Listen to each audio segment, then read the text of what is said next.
रामकृष्ण हरी सर्वांना. तुमचं माझ्या व्हिडिओमध्ये खूप मनापासून स्वागत आहे. डी मार्ट किंवा इतरत्र कुठेही गेल्यावरती जे सुपर मार्केट असतात तिथे गेल्यावर बजेटच्या बाहेर जाऊन जादाची खरेदी होणं ही खूप सामान्य गोष्ट आहे. पण अशा अनावश्यक खरेदी टाळण्यासाठी काही सोप्या आणि प्रभावी टिप्स मी सांगितलेल्या आहेत. तर व्हिडिओ शेवटपर्यंत नक्की पहा. आय होप तुम्हाला हा व्हिडिओ नक्की आवडेल. आपल्या चॅनलला अजून सबस्क्राईब केलं नसेल तर नक्की सबस्क्राईब करा आणि व्हिडिओ आवडल्यास लाईक करा आणि शेअर करा, म्हणजे जास्तीत जास्त लोकांपर्यंत हा व्हिडिओ पोहोचेल. आता पुण्यामध्ये किंवा इतरत्र जिथेही कुठे डीमार्ट आहे तिथे डीमार्टची होम डिलिव्हरीची सोय आहे. पण प्रत्यक्षात तिथं जाऊन वस्तूची किंमत चेक करून वस्तू घेणं खूप गरजेचं आहे. नाहीतर महागड्या वस्तूंमध्ये पैसा वाया जाऊ शकतो.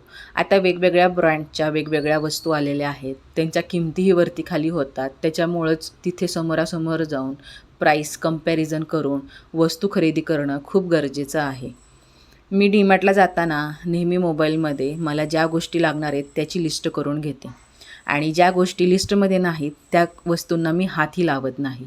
म्हणजे शक्य तेवढ्याच वस्तू आपण घेऊन घरी येऊ, त्यामुळे पैसा आणि वेळही वाचेल.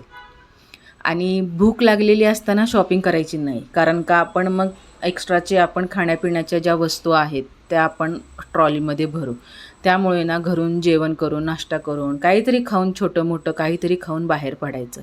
आता ह्या सगळ्या बेसिकच गोष्टी आहेत, पण कोण फॉलो करतं नाही करत. आणि त्याच्यामुळं ना खरंच तुम्ही बघा आपल्या पैशामध्ये आणि वेळेमध्ये खरंच खूप बचत होते.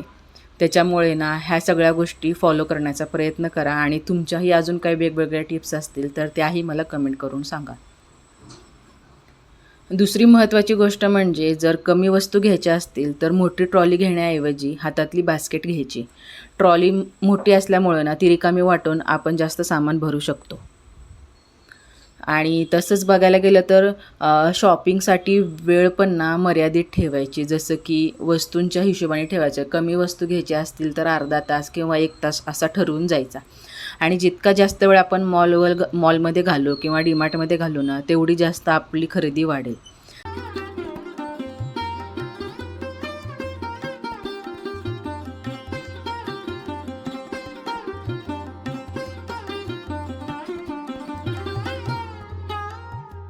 त्याचबरोबर खिशामध्ये ना एक पर्टिक्युलर अशी अमाऊंट ठेवायची, कॅश ठेवायची. म्हणजे आपली बजेटची जी मर्यादा आहे ना ती ओलांडल्या जात नाही. आपलं बजेट जर फिक्स असेल ना आणि आपल्याला वस्तू जर माहीत असतील ना आपल्याला काय काय वस्तू घ्यायच्यात, तर आपण कमी वेळेमध्ये कमी किमतीमध्ये वस्तू घेऊन जेवढं आपलं बजेट आहे त्याच्यामध्ये वस्तू घेऊन आपण डीमार्टमधून बाहेर पडू शकतो.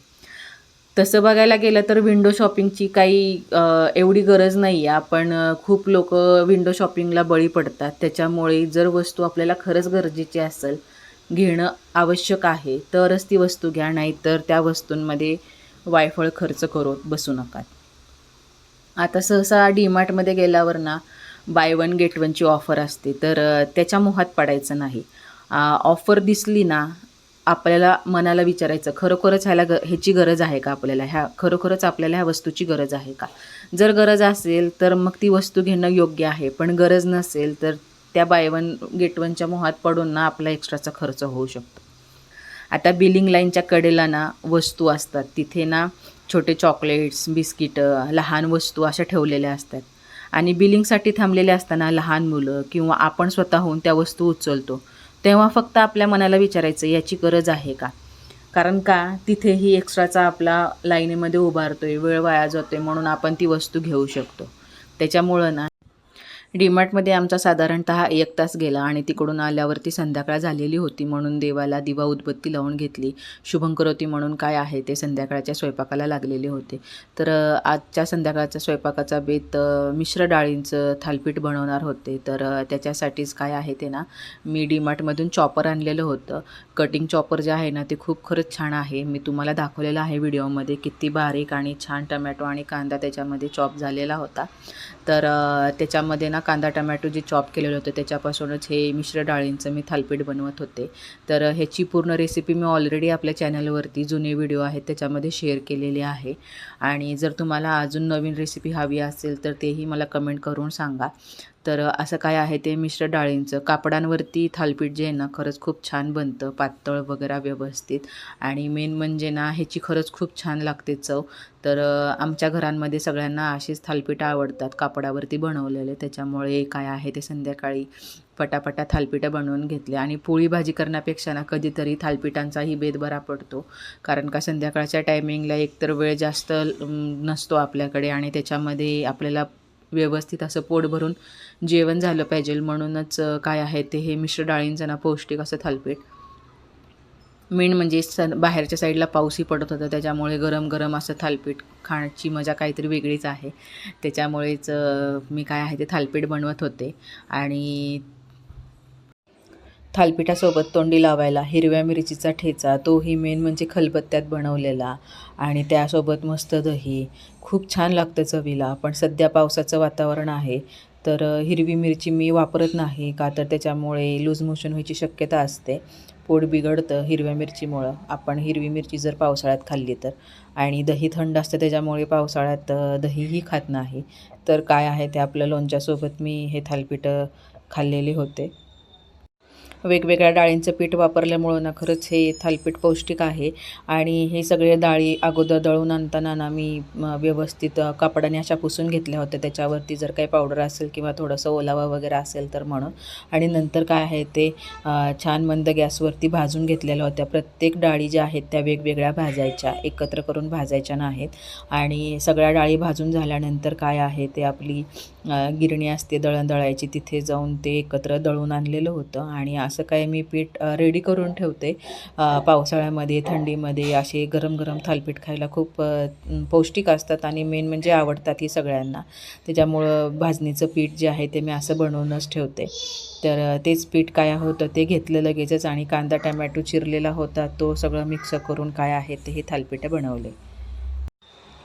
आज संध्याकाळची वेळ जी आहे ती फार धावपळीची होती, ज्याच्यामध्ये आम्ही डीमार्टलाही गेलो, त्याच्यानंतर आल्यावरती स्वयंपाकही केला.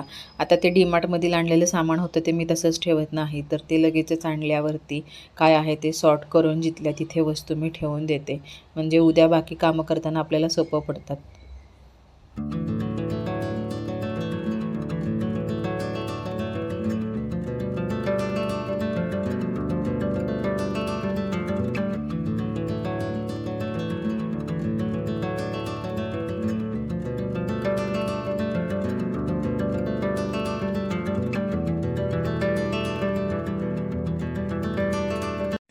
तर असं होतं माझं डीमार्ट रिलेटेड काही टिप्स आणि संध्याकाळचं रुटीन. कसं वाटलं नक्की कमेंट करून सांगा.